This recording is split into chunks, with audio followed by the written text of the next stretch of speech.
अपने आप को पहचानो, दुनिया खुद झुक जाएगी। एक ऐसा विचार है जो केवल आत्मविश्वास की बात नहीं करता, बल्कि आत्मज्ञान की गहराई तक ले जाता है। जब कोई व्यक्ति अपने भीतर की शक्ति, अपने उद्देश्य और अपनी विशेषताओं को पहचान लेता है, तो उसका व्यक्तित्व एक चुंबकीय प्रभाव उत्पन्न करता है। आत्मज्ञान वो नींव है जिस पर एक संपूर्ण, संतुलित और प्रभावशाली जीवन खड़ा होता है।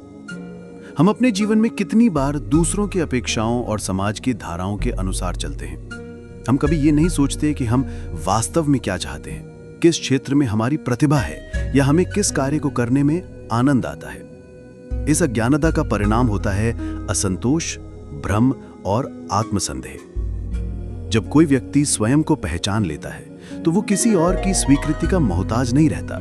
उसका आत्मविश्वास आडंबर या दिखावे पर नहीं, बल्कि गहरी समझ पर आधारित होता है। ऐसा व्यक्ति न केवल अपने लिए रास्ता बनाता है, बल्कि दूसरों के लिए भी प्रेरणा बनता है। आत्मज्ञान केवल एक आध्यात्मिक प्रक्रिया नहीं है, ये एक व्यावहारिक यात्रा है जो जीवन के हर क्षेत्र, करियर, संबंध और निर्णयों में दिशा प्रदान करती है। यही कारण है कि ये कथन केवल एक प्रेरणादायक वाक्य नहीं, बल्कि जीवन का मार्गदर्शक सूत्र है। जो व्यक्ति स्वयं को जान लेता है, वो संसार को बदलने की क्षमता रखता है, और तब सचमुच दुनिया खुद झुकती है, सम्मान से, श्रद्धा से। हमारी शिक्षा प्रणाली और समाज हमें शुरू से ही एक बाहरी पहचान की ओर ढकेलता है, जैसे कि नाम, पद, संपत्ति, डिग्रियां, सामाजिक मान्यता। लेकिन ये सारी पहचान केवल बाहरी आवरण होती है। हमारी असली पहचान भीतर छिपी होती है, हमारे स्वभाव, सोच, दृष्टिकोण और उस ऊर्जा में जो हमें विशेष बनाती है। बहुत से लोग पूरी जिंदगी एक नकाब पहनकर जीते हैं। वो वही बनते हैं जो समाज उन्हें बनने को कहता है। एक सफल इंसान जो अच्छे कपड़े पहनता है, बड़ी गाड़ी चलाता है, लेकिन भीतर से खाली होता है। आत्मज्ञान का मतलब है उस नकाब को हटाना और ये पूछना कि मैं वास्तव में कौन हूं। जब हम अपनी असली पहचान को समझते हैं, तो हमें यह भी समझ आता है कि हमें हर किसी को खुश करने की जरूरत नहीं है। हम जो हैं वही पर्याप्त है। इस समझ से जीवन में स्पष्टता आती है और हम सही निर्णय ले पाते हैं। हम उस दौड़ से बाहर निकल पाते हैं जिसमें हर कोई किसी और जैसा बनने की कोशिश कर रहा है। आंतरिक पहचान का बोध हमें सशक्त बनाता है, न केवल व्यक्तिगत स्तर पर, बल्कि सामाजिक रूप से भी। ऐसे लोग समाज में परिवर्तन लाते हैं क्योंकि वो स्वयं में पूर्ण होते हैं। वो नकल नहीं करते, उदाहरण बनते हैं। यही पहचान वो प्रकाश है जिसके सामने दुनिया झुकती है। अपने आप को पहचानने की प्रक्रिया में पहला कदम है आत्मचिंतन। ये एक ऐसी विधि है जिसमें हम अपने जीवन, अपने विचारों, अपनी आदतों और अपने व्यवहार की समीक्षा करते हैं। यह आत्मनिरीक्षण हमें यह समझने में मदद करता है कि हम सोचते क्या हैं, क्यों सोचते हैं और हमारे निर्णयों का आधार क्या है। आज की भागदौड़ भरी जिंदगी में आत्मचिंतन एक विलुप्त होती आदत बन गई है। हम हर समय बिजी रहते हैं, फोन, सोशल मीडिया, काम और दूसरों की राय में उलझे रहते हैं। ऐसे में अपने साथ बैठकर खुद से सवाल पूछना जैसे एक विलासिता बन गया है। लेकिन सच्चाई यह है कि जब तक हम खुद को नहीं समझेंगे, तब तक दूसरों को समझने की बात ही नहीं हो सकती। आत्मचिंतन हमें यह सिखाता है कि हम क्या चाहते हैं और क्यों। यह हमारे जीवन की प्राथमिकताओं को स्पष्ट करता है। कभी कभी हम किसी चीज के पीछे सालों तक भागते हैं और जब वो मिलती है तो एहसास होता है कि हमें उसकी जरूरत ही नहीं थी। यह भ्रम तभी टूटता है जब हम आत्मचिंतन करते हैं। प्रतिदिन कुछ मिनट अपने आप से जुड़ना, दिन भर के कार्यों पर नजर डालना, अपनी प्रतिक्रियाओं को समझना और भविष्य की दिशा पर विचार करना, ये आत्मबोध की ओर पहला कदम है। जैसे ही ये प्रक्रिया शुरू होती है, हम भीतर की गहराइयों से परिचित होते हैं और एक नया दृष्टिकोण उभरता है।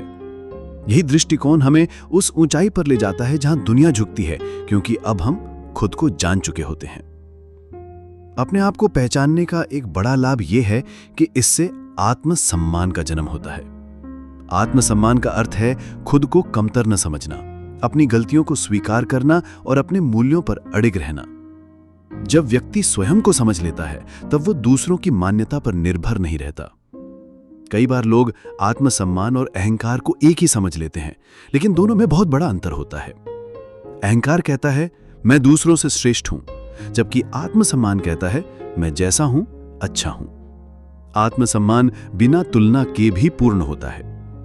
जब हम अपने भीतर के गुणों, क्षमताओं और सीमाओं को समझ लेते हैं तो हमें अपनी ताकतों का पता चलता है और कमजोरियों से डर नहीं लगता। यह संतुलित दृष्टिकोण हमारे आत्मसम्मान को स्थायी बनाता है। कोई आलोचना या असफलता उसे डगमगा नहीं सकती, क्योंकि वो केवल बाहरी चीजों पर आधारित नहीं होता।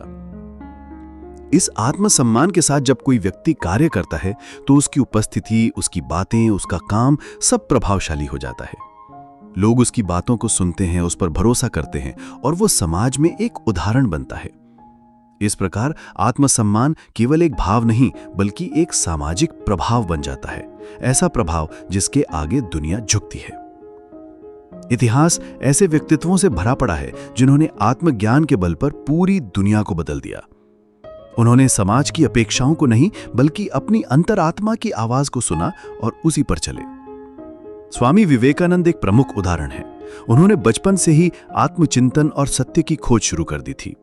जब वो 1893 में शिकागो में भाषण देने गए तो वो भारत की आध्यात्मिकता के प्रतिनिधि नहीं बल्कि अपने आत्मज्ञान के बल पर एक अंतर्राष्ट्रीय व्यक्तित्व के रूप में खड़े थे। महात्मा गांधी ने भी अपने भीतर के सत्य की खोज की। सत्य और अहिंसा उनके केवल राजनीतिक हथियार नहीं थे, वो उनके जीवन के मूल सिद्धांत थे। उन्होंने आत्मज्ञान के बल पर एक साधारण वकील से महात्मा का रूप धारण किया और ब्रिटिश साम्राज्य को झुकने पर मजबूर कर दिया। गौतम बुद्ध का संपूर्ण जीवन आत्मज्ञान की यात्रा का उदाहरण है। उन्होंने राजमहल छोड़कर आत्म साक्षात्कार की तलाश की और जब उन्हें निर्वाण प्राप्त हुआ तो उन्होंने अपने ज्ञान से लाखों लोगों का मार्गदर्शन किया। इन उदाहरणों से यह स्पष्ट होता है कि आत्मज्ञान केवल निजी शांति नहीं लाता बल्कि यह समाज को दिशा भी देता है। जब कोई अपने आप को पहचान लेता है तो वो स्वयं प्रकाश बन जाता है और दुनिया उसी प्रकाश को नमन करती है। आज का युवा वर्ग तेजी से आगे बढ़ रहा है, लेकिन अक्सर बिना दिशा के। करियर, रिश्ते और सोशल मीडिया की होड़ में वो भूल जाते हैं कि सबसे जरूरी है खुद को समझना। अगर युवा अपने अंदर छिपे गुणों, रुचियों और मूल्यों को पहचान लें तो वो भीड़ का हिस्सा नहीं बल्कि नेतृत्वकर्ता बन सकते हैं। हर इंसान के भीतर एक अद्वितीय प्रतिभा होती है, लेकिन जब तक वो उसे पहचानता नहीं तब तक वो दूसरों की राह पर चलता है। इसीलिए आत्मज्ञान युवाओं के लिए सबसे आवश्यक साधन है। ये ना केवल उन्हें मानसिक रूप से मजबूत बनाता है बल्कि निर्णय लेने की क्षमता भी विकसित करता है। जब युवा आत्मसंवाद करते हैं तो वो अपनी असल आकांक्षाओं को समझ पाते हैं। ये उन्हें एक स्पष्ट दिशा देता है। ऐसे आत्मसजग युवा समाज में परिवर्तन ला सकते हैं और जब वो अपने लक्ष्य को पहचानकर उस पर अडिग रहते हैं तब दुनिया उन्हें झुककर प्रणाम करती है। आत्मस्वीकृति यानी स्वयं को पूरी तरह स्वीकार करना, अपनी अच्छाइयों के साथ, कमजोरियों के साथ। जब हम खुद से ये कह पाते हैं कि मैं जैसा हूं ठीक हूं, तब भीतर एक गहरा सुकून उत्पन्न होता है। यही सुकून आत्मज्ञान की सबसे सशक्त स्थिति है। बहुत से लोग जीवन भर अपनी कमियों से लड़ते रहते हैं, लेकिन आत्मस्वीकृति हमें यह सिखाती है कि कमियां भी हमें पूर्ण बनाती हैं। जब हम खुद को जैसे हैं वैसे स्वीकारते हैं तभी सच्चा विकास शुरू होता है। हम तब दूसरों से ईर्ष्या करना छोड़ देते हैं और स्वयं की राह पर आगे बढ़ते हैं। यह प्रक्रिया हमें भीतर से मजबूत बनाती है। कोई आलोचना हमें हिला नहीं सकती क्योंकि हम पहले ही खुद को समझ और स्वीकार कर चुके होते हैं। ये मानसिक दृढ़ता हमें हर चुनौती से निपटने का साहस देती है और ऐसे आत्मस्वीकृत व्यक्ति के सामने दुनिया झुकती है क्योंकि वो भीतर से पूरी तरह स्थिर होता है। जो व्यक्ति स्वयं को जानता है वो दूसरों का भी बेहतर मार्गदर्शन कर सकता है। आत्मज्ञान व्यक्ति को केवल अपने लिए ही नहीं बल्कि समाज के लिए भी उपयोगी बनाता है। ऐसे व्यक्ति में नेतृत्व की असाधारण क्षमता विकसित हो जाती है। सच्चा नेता वही होता है जो पहले खुद की कमजोरियों और ताकतों को पहचानता है। वो जानता है कि कब बोलना है, कब चुप रहना है और कब मार्गदर्शन देना है। वो अपनी सीमाओं को भी समझता है और दूसरों की क्षमताओं को भी पहचानता है। ऐसे नेता दूसरों पर हावी नहीं होते बल्कि प्रेरणा का स्रोत बनते हैं। उनका आत्मविश्वास और स्पष्ट सोच लोगों को आकर्षित करती है। वो नेतृत्व पद पर भले ना हो लेकिन लोग स्वेच्छा से उनका अनुसरण करते हैं। जब समाज को ऐसे नेता मिलते हैं तो परिवर्तन निश्चित होता है और जब व्यक्ति अपने आत्मज्ञान के बल पर नेतृत्व करता है तो उसका प्रभाव स्थायी और सकारात्मक होता है। ऐसे नेतृत्व के आगे दुनिया नतमस्तक होती है। आध्यात्मिक परंपराओं में आत्मज्ञान को सर्वोच्च ज्ञान माना गया है।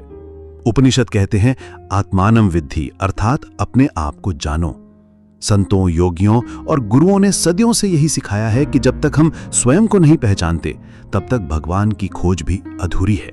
आध्यात्मिक दृष्टि से आत्मज्ञान केवल मानसिक या सामाजिक प्रक्रिया नहीं, ये आत्मा की खोज है। जब हम ध्यान, साधना और मौन के माध्यम से भीतर झांकते हैं तब हमें उस दिव्यता का अनुभव होता है जो हमारे भीतर सदा से है। इस ज्ञान से जीवन में एक अटूट स्थिरता आती है। सुख, दुख, लाभ, हानि हमें डिगा नहीं सकते क्योंकि हमारी जड़ें भीतर गहरी हो चुकी होती हैं। यही आंतरिक स्थिरता हमें न केवल आध्यात्मिक रूप से समृद्ध करती है बल्कि बाहरी जीवन में भी सम्मान और प्रभाव देती है।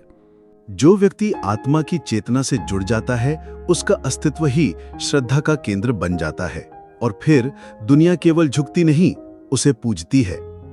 अपने आप को पहचानो, दुनिया खुद झुक जाएगी।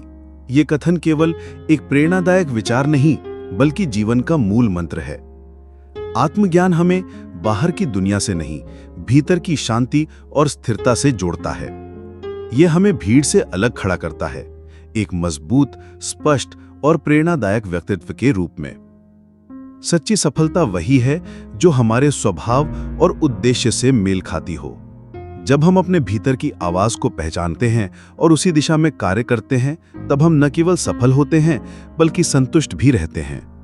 यही संतोष और स्पष्टता हमारे चेहरे पर, हमारे कार्यों में, हमारे विचारों में झलकती है और दुनिया उस प्रकाश को नमन करती है। इसलिए जीवन की किसी भी अवस्था में ये यात्रा शुरू की जा सकती है। आत्मचिंतन से शुरुआत कर, आत्मस्वीकृति को अपनाकर और आत्मज्ञान को गहराई से समझकर हम उस स्थान तक पहुंच सकते हैं जहां दुनिया झुकती है, बिना मांगे, बिना प्रयास के, केवल सम्मान से। दोस्तों, अगर आज की ये विचारधारा आपके हृदय को स्पर्श कर पाई हो तो इसी आत्मचिंतन की राह पर आगे बढ़ते रहें। गुरु विचार पर हम हर बार आपको ऐसे ही गहन, सारगर्भित और जीवन को दिशा देने वाले विचारों से जोड़ते रहेंगे। अगर आपको यह विषय प्रेरणादायक लगा हो तो वीडियो को लाइक करें, चैनल को सब्सक्राइब करें और कमेंट में बताएं आपने आज अपने बारे में क्या नया जाना। याद रखिए, अपने आप को जानिए, बाकी सब खुद झुक जाएगा। मिलते हैं अगले विचार में। तब तक आत्मबोध की इस साधना में लगे रहिए।